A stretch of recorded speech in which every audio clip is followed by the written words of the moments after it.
She said, let's just be friends after 2 years together. I said, great. Then I treated her exactly like my other friends, with clear boundaries. She learned what just friends truly meant when I started dating her best friend. Original post: I, 27 male, got the let's be friends talk from my girlfriend, Lily, 26, 3 weeks ago. We'd been together 2 years, cohabiting for 1. I thought we were solid, planning ahead, her cousin's wedding next summer where I was set to be her +1, the works. Then, on a random Thursday night, she sat me down. We need to talk. I knew where this was going. All right. I care about you, but I'm not in love anymore. I think we should shift to being friends. Shift? Yeah, we get along great, share the same friends, love the same stuff. We'd be awesome friends, just not great partners. She looked uneasy. It's not like that. I need to discover why I'm outside us, but I don't want you out of my life completely. So, you're breaking up, but want me to stick around? That sounds harsh. I just think we're better as friends. We can still hang out, stay in each other's lives. Here's what stung. She said this with a bag already packed. Her friend Sarah was picking her up in an hour. She'd orchestrated the whole thing, down to having a place to crash. You've got an exit plan ready. I knew you'd be upset. Sarah said I could stay with her while we sort out the apartment. Sort out the apartment? Yeah, we'll figure it out. No hurry. We're adults, friends. We can handle this. 2 years, living together, talking about a family someday, and now she wants to be pals. Okay. Really? Yeah, let's be friends. You're right. We can make this work as adults. She smiled, relieved, like I'd just signed up for her plan where she dumps me, but keeps all the perks of having me around. Thank goodness. I was scared you'd hate me or make this messy. This is why we're perfect as friends. She left that night. Sarah picked her up, giving me this sympathetic look like I was a wounded animal. I waved. The next morning, I did exactly what Lily wanted. I treated her like a friend, and that's when I realized her idea of friendship was worlds apart from mine. First text came at 7 a.m. Lily. Hey, hope you're okay. Can you drop off my work tablet? Forgot it in the rush. Me. Sure, I'll leave it at your office's front desk Monday.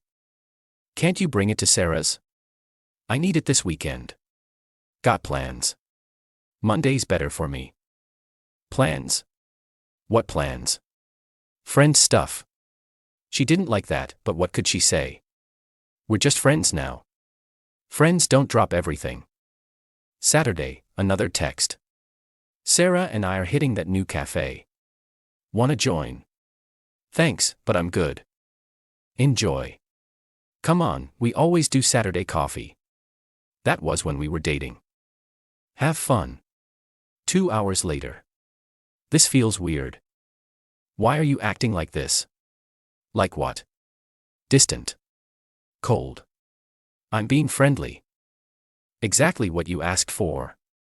Update 1. Week 2. Lily was starting to unravel. When she said, let's be friends, she meant keep everything the same minus the romance. I heard, set boundaries like I do with all my friends. She showed up at the apartment Tuesday while I was at work. Still had her key. Helped herself to snacks, did laundry, even used the shower. Left a note. Grabbed some stuff. Hope that's fine. I texted. Hey, saw you stop by. I'll need the key back soon. What? Why? My friends don't have keys to my place. But I still have things there. We can set times for you to pick stuff up like friends do. This is absurd. We live together. We used to live together. Now we're friends. Different dynamic. Different rules. She showed up that evening, livid. You changed the locks. Didn't change them. Rekeyed them. Gave notice you don't live here. Here's a box of your essentials. I can't believe you're being so childish. Childish. I'm treating you like my other friends. None of them have keys to my place. I'm not just any friend. Poor you, that's exactly what you are. The entitlement started shining through. She expected to stay my emergency contact, keep access to my Hulu, use my Amazon account. Nope. The real kicker came that weekend. Our friend group had a board game night. I arrived alone. She showed up with some guy, Nate. Lily, loud enough for all to hear. "This is Nate, from my gym." Nate seemed decent. Clearly a prop to spark jealousy. I shook his hand, welcomed him to game night, then crushed everyone at Settlers of Catan while giving them no extra attention. Halfway through, Lily cornered me in the kitchen. "You don't even care I'm here with someone else." "Why would I? We're friends." Friends date people. You're not even a little jealous. Are you jealous when your other friends date? That's different. How? She couldn't answer. She'd have to admit she wanted me to pine for her while she found herself. But the best part? Her best friend Sarah was extra chatty all night, finding reasons to joke with me. Brush my arm. I wasn't trying to start anything, just being myself without Lily's shadow. Next morning, Lily texted. "What was that with you and Sarah?" "What?" "You know, the flirting." "We were just talking." Friends talk. She's my best friend. And I'm your friend too, right? Friends can be friends with each other's friends. Silence for 3 days. Then Thursday, a new approach. "I think I messed up." "About what?" "Us. Can we talk?" "Sure." "What's up?" "In person. Maybe dinner." "Our place." "You mean the pizza spot?" "I've got plans, but we could do coffee Saturday if you want to chat." "Plans with who?" "Does it matter?" Friends don't track each other's schedules. "Is it Sarah?" "Coffee Saturday or no?" This isn't how friends act.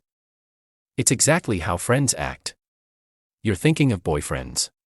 Update 2. 3 weeks in Lily's find herself journey wasn't going as planned.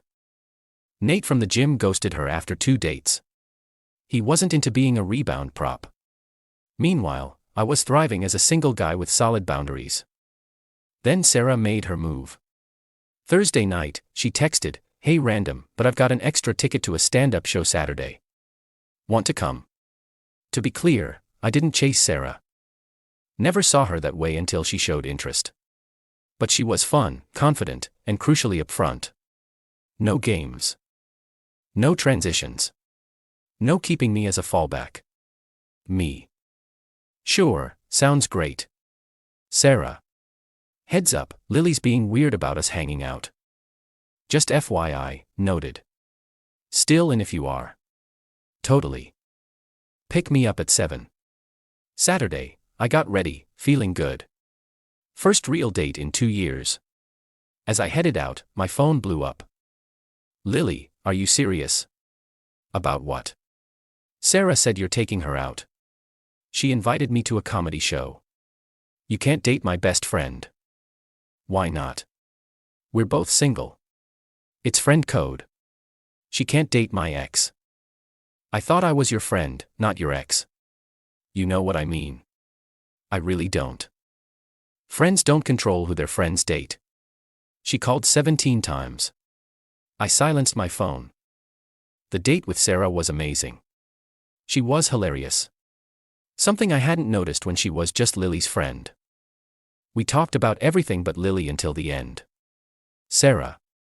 So, Lily's freaking out. Called me sobbing, saying I betrayed her. How do you feel about it? Honestly, she's been a lousy friend lately. All about her journey. She told me last week keeping you as a friend was her backup plan in case she didn't find someone better. Verbatim. That's when I realized you deserved more, and maybe I wanted to take a chance. We shared a sweet goodnight kiss. Nothing more, just a perfect first date kiss. I posted nothing online, told no one. But Lily found out. Sunday 6 a.m. She's banging on my door. Open up. I know you're there. Through the door. It's 6 a.m. Lily. I don't care. We need to talk. About what? You kissed her. My best friend. I opened the door. She looked rough. Hair messy. Eyes puffy. Same clothes from Friday. You're doing this to hurt me. I'm living my life. You ended our relationship. I said friends. Not that you could date my friends. You said you needed to find yourself. I'm letting you. While I move on. With Sarah.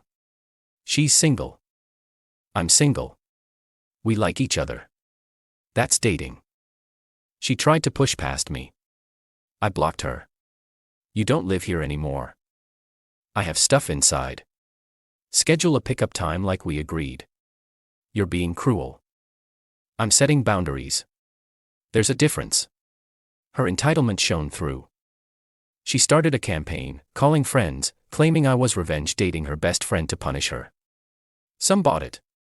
Most didn't. Our friend Max called. Lily says you're dating Sarah to get back at her. Did she mention she dumped me to find herself, but wanted me as a backup? She skipped that part. Funny how that works. But Lily escalated, calling my work, posing as my emergency contact, saying I was having a mental breakdown and needed leave. My boss called, worried. Your girlfriend said you're struggling. Ex-girlfriend. I'm fine. She's not handling the breakup well. She seemed convinced. I'll deal with it. Sorry she bothered you. Documented it with HR, started a paper trail. Update 3. 1 month after Lily's Let's Be Friends plan imploded. Sarah and I were officially dating. Nothing serious yet. Just enjoying each other's company. Drama-free. Lily was spiraling. She tried everything. First, she sent Sarah screenshots of our old texts, love notes, and couple photos. Clothed. Sarah showed me. She's trying to make me jealous of your past. Is it working? No, it shows how much you put up with her nonsense. Then Lily went nuclear, texting at 2 a.m. We need to talk. I'm late. Late for what? You know I'm pregnant. Congrats. Who's the dad? You, obviously. Interesting, since we haven't been intimate in 2 months. It can take time to show. And you've been with how many guys since? Nate from the gym. That bar guy Sarah mentioned. You're accusing me of lying. I'm doing math. If you're pregnant and think it's mine, let's do a doctor's visit. Paternity test later. Silence. Next day, false alarm. Got my period. Convenient. The real meltdown hit when she realized I was serious about untangling our lives. She assumed I'd keep paying for everything. Apartment, utilities, our shared phone plan, while she found herself. Her mom called. Why'd you cancel Lily's phone? I removed her from my plan. She needs her own. She can't afford that now. She should have thought of that before ending things. She made a mistake. Then she learned a lesson. The peak entitlement came when Lily learned Sarah and I were planning a weekend trip to the same coastal town we'd visited for our anniversary. She sent a novel-length text about how I was erasing our memories and disrespecting our past by taking her best friend to our spot. Me. It's a public beach. You don't own it. You know what you're doing. Yeah, taking my girlfriend on a trip. She's not your girlfriend. She's my friend. Was. Past tense. She dropped you after you tried to guilt-trip her for moving on. Then Lily made her biggest mistake. She showed up at Sarah's workplace, caused a scene. Security escorted her out. Sarah's boss wasn't thrilled. Sarah called, rattled. She's lost it. Screamed that I stole her life. Want to file a restraining order? I might have to. Final update. The restraining order was the reality check Lily needed, along with getting fired from her job for missing work during her meltdowns. Finding yourself is tough when you're stalking your ex and his new girlfriend. Mutual friends say she moved back with her parents, started court-mandated therapy after the work incident. She's blocked by both Sarah and me. Nate from the gym is dating someone else, posting about it nonstop. She's working part-time at a coffee shop now. The entitlement never fully faded. She sent one last email before I blocked it. Hope you're happy. You got everything. You turned my best friend against me, made me look insane, ruined my life. All because you couldn't handle being friends. I tried to let you down gently, keep you in my life because I cared. But you had to be spiteful. You won. You and Sarah deserve each other. I didn't reply. What's the point? She's still the victim in her mind, not someone facing the consequences of her choices. The truth? I didn't orchestrate this. When she said, "Let's be friends," I took her literally. I treated her like my other friends, with boundaries, respect, and distance. That she couldn't handle it shows what she really wanted. Me to pine, beg, wait while she tested the waters. She wanted the security of my devotion while keeping her options open. When I didn't play along, when I treated her as a friend and moved on, her plan crumbled. Sarah and I are still together. It's been great. Honest, drama-free, mature. We laugh about how we got together, but mostly we just enjoy each other. Dating someone who knows what they want is refreshing. My advice: when someone wants to be just friends, after a serious relationship, believe them. Treat them like a friend. Nothing more, nothing less. Set boundaries. Move on. Live your life. Real friends want you to be happy. They don't expect you to stay in limbo while they find themselves. They don't claim boyfriend privileges with a friend label. Lily wanted all the perks of a relationship without the commitment. She wanted me as her backup, her safety net, her emotional crutch while she explored other options. When I refused that role, when I treated her like the friend she claimed to be, reality hit hard. I didn't pursue Sarah to hurt Lily, didn't blast her online, didn't turn people against her. I just lived my life, set healthy boundaries and dated someone who genuinely wanted me. Lily's downfall was self-inflicted. She ended our relationship, tried to keep me on hold, freaked out when I moved on, harassed her friend, made scenes at work, manipulated everyone. All I did was what she asked. Treated her like a friend. Turns out that was the harshest thing I could have done. Not because I meant it to be, but because it forced her to face her choices. When you dump someone but expect their devotion, actual friendship feels like betrayal. But it's not. It's just friendship. Exactly what she said she wanted. Funny how that works.